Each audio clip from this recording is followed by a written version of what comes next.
Hi, it's me again with Corel Tips and Tricks. Somebody sent me an email. How do you round off corners of a rectangle after you've chamfered it? There's two key things here. We're going to click on this. This is a rectangle. This is a curve. So the rectangle brings up the chamfered box where the curve does not. So to do this, you chamfer it.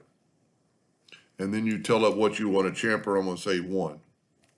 Now his question is, how do you round off the corners of these angles? You can't just go and pick rounded corners because it does that. So once you've got it in your chamfer mode, it's still a rectangle.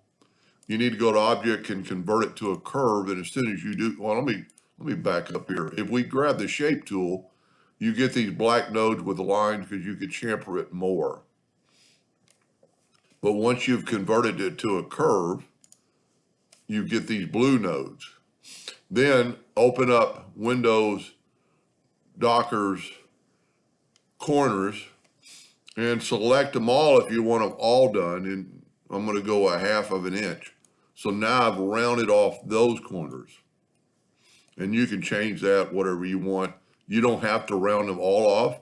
If you want to just round off one side of them or just one of them, let's go 1 inch, make a little difference. So now you've rounded off those corners. Pretty good question. Hope that helped. Thank you for watching.